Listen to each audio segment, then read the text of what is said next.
simplesmente é uma escolha sem manipulação genética. Então, esse é o primeiro fator, é o aumento da produtividade sem o aumento da área. O segundo fator é o problema da área geográfica. E há, então, essas questões que têm surgido muito na literatura, por razões que me parecem obscuras, não é mesmo? De que a expansão da produção de cana-de-açúcar vai acabar sendo uma das responsáveis pela fome no mundo. Esse tipo de argumento é um argumento que viola simplesmente o bom senso. Eu queria mencionar 2 ou 3 números aqui. No mundo todo, a área que é usada para agricultura hoje é 1 bilhão e 400 milhões de hectares. 1 bilhão e 400 milhões de hectares. Cana-de-açúcar para açúcar e etanol ocupa 20 milhões. Isto é, ele ocupa menos de 1%. De modo que argumentar que esse é o problema é realmente perder uma noção é olhar as árvores sem ver a floresta. Além disso, esse 1 bilhão e 400 milhões de área agricultural que é usada no mundo está expandindo. E nos últimos 40 anos, pelos dados da FAO, ele tem aumentado de cerca de 3 milhões de hectares por ano. De modo que aumentar um pouco a área destinada à produção de cana-de-açúcar no mundo não seria, a não ser em situações extremamente especiais, uma causa para provocar uma ruptura nos padrões de produção de alimentos. E nesse mapa aqui em seguida, os senhores veem as perspectivas de replicação de um programa de etanol, do tipo do programa que nós temos no Brasil. Aquelas são as áreas marcadas em preto lá, como os senhores veem, e elas são todas na área tropical. E eu peço aos senhores que pensem no exemplo da Inglaterra, que construiu uma boa parte do seu poder imperial à base da exportação de chá, que era produzido na Índia. De modo que não há nada de extraordinário em que os países da área tropical produzam etanol de cana-de-açúcar para utilização nos países industrializados. Olhando agora o Brasil, especificamente, e São Paulo, especificamente, porque há cerca de 1 ano atrás, o governador do Estado constituiu uma comissão de bioenergia, que eu presidi, e que reunia todas as secretarias de Estado envolvidas nesse problema e todas as entidades que se ocupam desse problema em São Paulo. E, como resultado desse trabalho, que eu acredito muitos dos senhores conhecem, e de qualquer forma há um relatório, e os senhores são bem-vindos de acessar esse relatório dessa Comissão de Bioenergia, e o que como resultados desse trabalho, aconteceram 2 coisas que já ocorreram. A primeira foi um zoneamento ecológico-econômico do Estado de São Paulo, que é, a meu ver, extremamente interessante, porque ele incluiu variáveis ambientais de uma maneira absolutamente definitiva. Os dados vieram do programa da FAPESP, o programa Biota da FAPESP, e os empreendedores que desejarem instalar empreendimentos aqui no Estado de São Paulo têm diretrizes claras de onde pode e onde não pode. De modo que, com isso, já é um passo adiante no problema do licenciamento ambiental. Mas o mais interessante desse gráfico aqui ele retrata um argumento que muitos de nós temos usado, que é o seguinte: de fato, a área destinada à cana-de-açúcar no Estado de São Paulo, sobretudo para a produção de etanol, tem aumentado. Em compensação, o que tem diminuído é a área de pastagens. O gado brasileiro é o gado mais confortável que existe no mundo. Ele, em média, ele ocupa 1 hectare por cabeça de gado. Para qualquer pessoa que tenha passado algum tempo na Suíça, que foi o meu caso, vem que vê 20 ou 30 cabeças de gado muito contentes num daqueles pastos lá, né? Realmente chama atenção para o conforto com que vive esse gado brasileiro. Aqui no Estado de São Paulo, houve um aumento da densidade de aproximadamente 20%. Isso é, 20%. Em vez de 1 cabeça de gado por hectare, 1,2 cabeças de gado por hectare. Com isso, foram liberados 2 milhões de hectares que foram usados para a expansão agrícola. O Brasil todo, como os senhores sabem, tem 170 milhões de hectares destinados a pastagens. De modo que toda a discussão que existe sobre expansão da cultura da cana-de-açúcar é uma discussão que eu acho que pode ser perfeitamente enfrentada através da expansão em pastagens que efetivamente já sejam degradadas. E agora, os senhores verifiquem as oportunidades que outros países têm. Isso aqui são os maiores 15 produtores de açúcar no mundo. São as estimativas da FAO.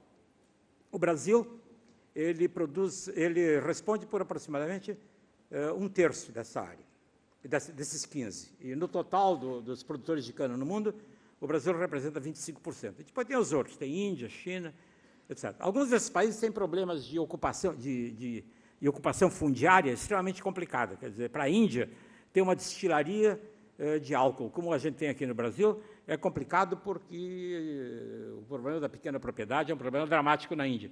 Mas há muitos países, sobretudo países da África, em que esse problema é um problema que pode ser resolvido. Os 15 maiores produtores de açúcar ocupam uma área de 18 milhões de hectares. O Brasil ocupa 6,7 milhões de hectares, metade deles para cana, metade para açúcar. Então, uma simples replicação do programa brasileiro, isto é, dedicando metade da área para a produção de etanol, permitiria aumentar por 3 a quantidade de etanol produzido. E a expansão dessa área, digamos, de 18 milhões de hectares para 30 milhões de hectares, não seria nada que seria extraordinário no mundo, devido à enormidade de área que é usada para a agricultura no mundo.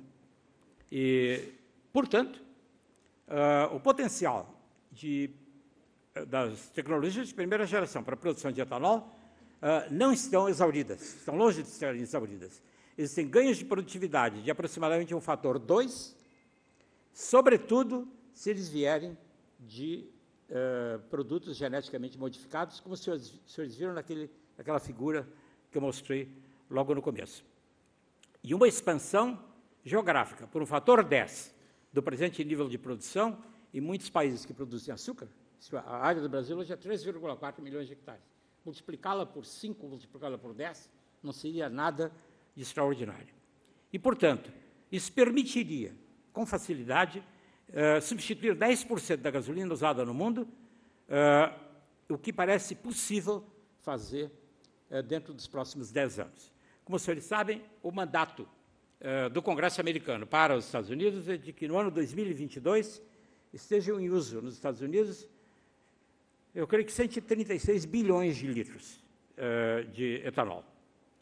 Se as grandes expectativas que existem em relação à produção de etanol com hidrólise enzimática ou com outros processos de segunda geração não se materializarem a tempo e a hora, haverá certamente um problema da necessidade de suprir essa demanda. A produção atual brasileira é de 22 bilhões de litros, aumentá-la por um fator 5 ou 10 seria perfeitamente possível. Existe área no Brasil ou em outros países, que são os países que eu mencionei anteriormente.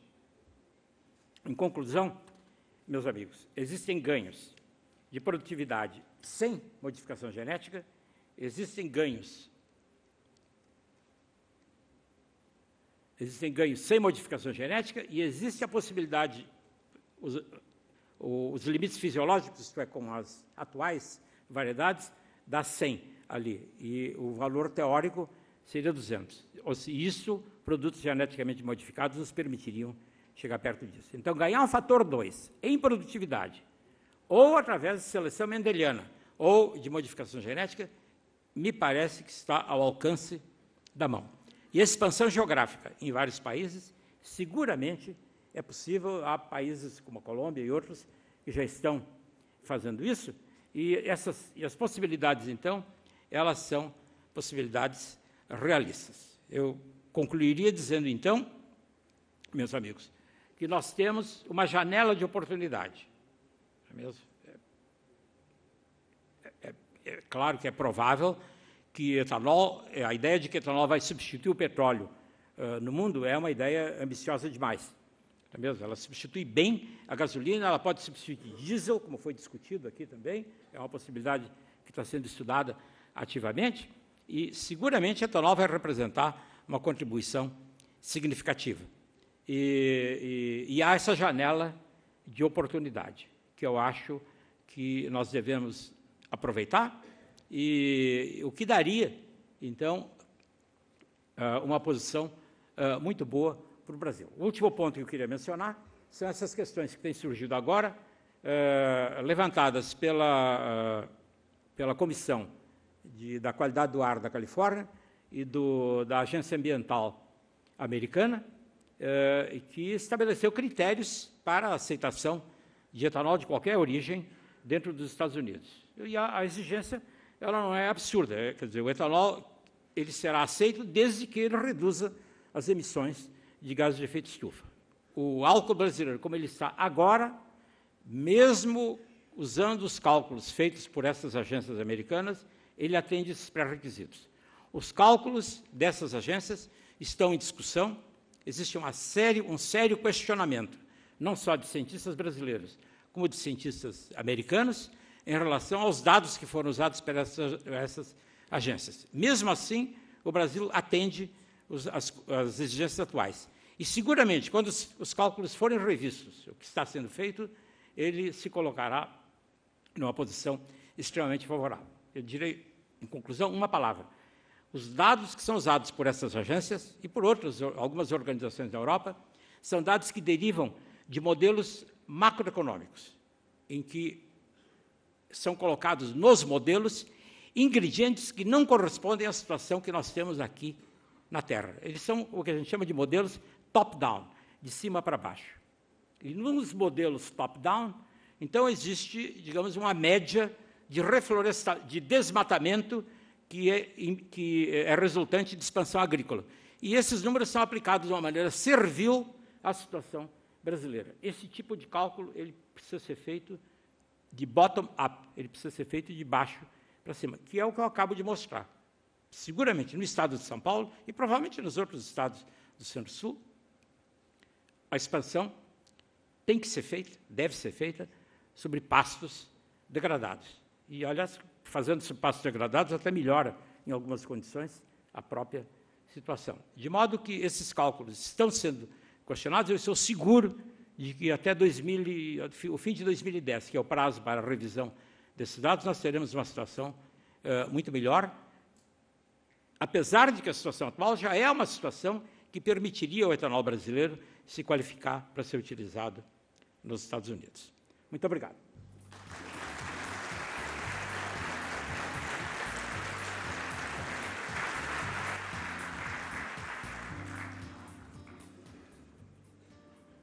Goldenberg, você prefere responder sentado ou ali ao púlpito? Como é que você se sente melhor? Talvez ali melhor, né? Somos só nós dois mesmo. Eu ainda estou aceitando perguntas. Se alguém quiser ainda enviar perguntas por escrito, dá tempo, na medida que eu vou colocando as que eu já tenho. Deixa eu começar pelo final, Goldenberg. Você está podendo está me ouvindo? Estou ouvindo bem. Ótimo. Deixa eu começar pelo final. Você sugere uma falta de critério científico na utilização dos itens pelos quais se qualifica o etanol brasileiro como sustentável ou não do ponto de vista de agências de qualificação e medição internacionais. Você está sugerindo um critério político quando você fala em macroeconomia, no fundo? Não, estou sugerindo um critério puramente técnico. Eu acho que nós podemos demonstrar, nossos colegas aqui do Brasil podem demonstrar de que as emissões de gases de efeito estufa resultantes da mudança da Terra, que esse é o argumento das agências americanas, é muito menor do que o que foi atribuído